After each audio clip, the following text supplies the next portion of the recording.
ಮೊನ್ನೆ ಬೆಂಗಳೂರಲ್ಲಿ ಉದ್ಯಮಿ ಮನೆಯಲ್ಲಿ 18 ಕೋಟಿ ಚಿನ್ನ ಕಳ್ಳತನ ಕೇಸ್ ಇದೆಯಲ್ಲ ದೊಡ್ಡ ಮಟ್ಟದಲ್ಲಿ ಚರ್ಚೆಗೆ ಗ್ರಾಸವಾಗಿತ್ತು. ನೇಪಾಳಿ ಮೂಲದ ದಂಪತಿ ದರೋಡೆ ಮಾಡಿದ್ರು ಅಂತ ಹೇಳಿ ಪೊಲೀಸರು ತಲಾಶನ ಮಾಡ್ತಾ ಇದ್ದಾರೆ. ವಿಚಾರಣೆ ಮುಂದುವರೆದಿದೆ.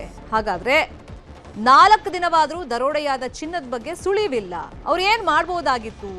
18 ಕೋಟಿಯನ್ನು ಉಳಿಸಿಕೊಳ್ಳುವಂತ ನಿಟ್ಟಿನಲ್ಲಿ ಹೊರ ರಾಜ್ಯಗಳಲ್ಲೂ ಕೂಡ ಈ ನೇಪಾಳಿ ಗ್ಯಾಂಗ್ಗೆ ಪೊಲೀಸರು ಶೋಧವನ್ನ ಮಾಡ್ತಾ ಇದ್ದಾರೆ. ಜಸ್ಟ್ 150 ರೂಪಾಯಿ ಖರ್ಚು ಮಾಡಿದಿದ್ರೆ 18 ಕೋಟಿ ಉಳಿತಾ ಇತ್ತ? ಹಂಗಾದ್ರೆ ನಿಮ್ಮ ಮನೆಗಳಲ್ಲೇ ಕಳ್ತನ ಆಗೋದನ್ನ ತಡೆಯೋದು ಹೆಂಗ್? ಹಾಗಾದ್ರೆ ನಿಮ್ಮ ಮನೆ ಕೆಲಸದವರ ಹಿಸ್ಟ್ರಿ ಜೊತೆಗೆ ಮನೆ ಬಾಡಿಗೆಗೆ ಯಾರು ಬರ್ತಾರೆ ಅವ್ರ ಬಗ್ಗೆನೂ ಮಾಹಿತಿಯನ್ನ ಪಡಿಬಹುದು. ಹಂಗಾದ್ರೆ ಯಾವ ರೀತಿ ಪಡಿಬಹುದು ಮಾಹಿತಿ?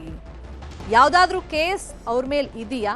ಅವ್ರು ಎಲ್ಲಿಂದ ಬಂದ್ರು, ಅವ್ರ ಹಿಸ್ಟ್ರಿ ಏನು ಅನ್ನೋ ಕುರಿತಂತೆ ಮಾಹಿತಿ ನಿಮ್ಗೆ ಸಿಕ್ಬಿಡುತ್ತೆ. ಅವ್ರ ಹಿನ್ನೆಲೆ ಏನು ಅನ್ನೋ ಡೀಟೇಲ್ಸ್ ಬೇಕು ಅಂತಂದ್ರೆ ಅದು ಪೊಲೀಸರಿಂದ ನಿಮಗೆ ಸಿಕ್ಬಿಡುತ್ತೆ. ಮನೆ ಕೆಲಸದವ್ರ ಬಗ್ಗೆ ಪೊಲೀಸರು ತಕ್ಷಣ ನಿಮಗೆ ಮಾಹಿತಿಯನ್ನ ಕೊಡ್ತಾರೆ. ಹೊರ ರಾಜ್ಯದವರನ್ನ ಕೆಲಸಕ್ಕೆ ಇಟ್ಕೊಂಡಿದ್ರೆ ಈ ಬಗ್ಗೆ ಬಿ ಕೇರ್ಫುಲ್. ಯಾವ ಮಾಲೀಕರು ಮನೆ ಕೆಲಸದವರ ಬಗ್ಗೆ ಮಾಹಿತಿಯನ್ನ ನೀಡ್ತಾ ಇಲ್ಲ. ಮನೆ ಕೆಲಸದವರ ಬಗ್ಗೆ ಮಾಹಿತಿ ಸಂಗ್ರಹಕ್ಕೆ ಕಮಿಷನರ್ ಆಲ್ರೆಡಿ ಸೂಚನೆಯನ್ನ ಕೊಟ್ಟಿದ್ದಾರೆ. ಡಿಸಿಪಿಗಳಿಗೆ ಕಮಿಷನರ್ ಸೀಮಂತ್ ಕುಮಾರ್ ಸಿಂಗ್ ಈ ಸೂಚನೆಯನ್ನ ಕೊಟ್ಟಿದ್ದಾರೆ.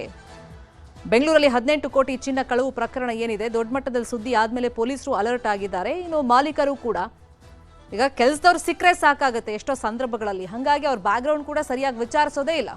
ಇದೇ ವಿಷಯವಾಗಿ ಇನ್ನಷ್ಟು ಡೀಟೇಲ್ ಆಗಿ ಇನ್ಫಾರ್ಮೇಶನ್ ಅನ್ನು ಕೊಡ್ತಾ ಹೋಗೋದಕ್ಕೆ ನೇರ ಸಂಪರ್ಕದಲ್ಲಿ ಕನೆಕ್ಟ್ ಆಗಿದ್ದಾರೆ ನಮ್ಮ ರಿಪೋರ್ಟರ್ ಮಾದೇಶ್. ಇದೇನಿದು ಜಸ್ಟ್ 150 ರೂಪಾಯಿ ಖರ್ಚು ಮಾಡಿದ್ರೆ ಪೊಲೀಸರಿಂದ ಹೆಂಗ್ ಮಾಹಿತಿಯನ್ನ ಪಡ್ಕೊಳ್ಳೋದು? ಶರ್ಮಿತಾ, ಸಾಮಾನ್ಯವಾಗಿ ಕೆಲಸಕ್ಕೆ ತೆಗೆದುಕೊಳ್ಳುವಂತ ಸಂದರ್ಭದಲ್ಲಿ ಅವರಿಂದ ಒಂದಷ್ಟು ಆಧಾರ್ ಕಾರ್ಡ್ಗಳಾಗಿರ್ಬೋದು ಮತ್ತೆ ಒಂದಷ್ಟು ಬೇಸಿಕ್ ಡೀಟೇಲ್ಸ್ ಗಳನ್ನ ಪಡೆಯುವಂತ ಕೆಲಸವನ್ನ ಮಾಲೀಕರು ಮಾಡ್ತಾರೆ.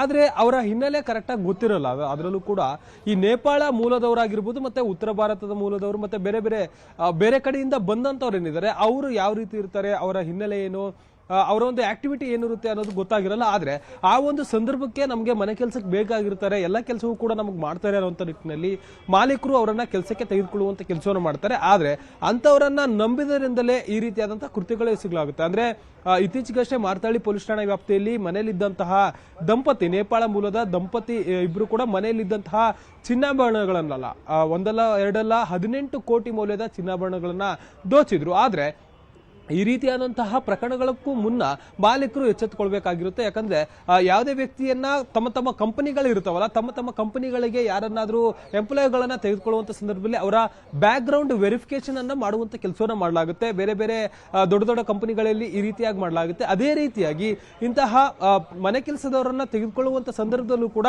ಅವರ ಬ್ಯಾಕ್ ಗ್ರೌಂಡ್ ವೆರಿಫಿಕೇಶನ್ ಅನ್ನ ಮಾಡೋದಕ್ಕೆ ಅವಕಾಶ ಇದೆ. ಪೊಲೀಸ್ ಸ್ಟೇಷನ್ಗೆ ಹೋಗಿ ಒಂದು ಅರ್ಜಿಯನ್ನ ಕೊಡ್ತಾರೆ. ಅರ್ಜಿಯನ್ನ ಕೊಟ್ಟಂತ ಸಂದರ್ಭದಲ್ಲಿ ಸರ್ವೆಂಟ್ ಬ್ಯಾಕ್ ಗ್ರೌಂಡ್ ವೆರಿಫಿಕೇಶನ್ ಅಂತೇಳಿ ಅದೊಂದು ಅಪ್ಲಿಕೇಶನ್ ಬರುತ್ತೆ.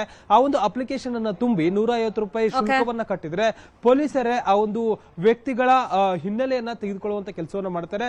ಎಕ್ಸಾಂಪಲ್, ಈಗ ನೇಪಾಳ ಮೂಲದವರಾದ್ರೆ ಅವರ ವೆರಿಫಿಕೇಶನ್ ಏನು, ಅವರನ್ನ ಕರೆಸಿ ವಿಚಾರಣೆ ಮಾಡುವಂತ ಕೆಲಸವನ್ನ ಮಾಡ್ತಾರೆ. ಅವರ ತಂಬನ್ನ ತೆಗೆದುಕೊಂಡಂತ ಸಂದರ್ಭದಲ್ಲಿ ಅವರು ಈ ಮುಂಚೆ ಯಾವ್ದಾದ್ರು ಕೇಸ್ನಲ್ಲಿ ಭಾಗಿಯಾಗಿದ್ರಾ ಇಲ್ವಾ ಅನ್ನೋದಕ್ಕೆ ಸಂಬಂಧಪಟ್ಟಂತೆ ಅವರ ಕಂಪ್ಲೀಟ್ ಡೇಟಾ ಪೊಲೀಸರಿಗೆ ಸಿಗುತ್ತೆ. ಹೀಗಾಗಿ ಆ ಒಂದು ಸೌಲಭ್ಯವನ್ನ ಜನ ಪಡೆದುಕೊಳ್ಬೇಕಾಗಿದೆ.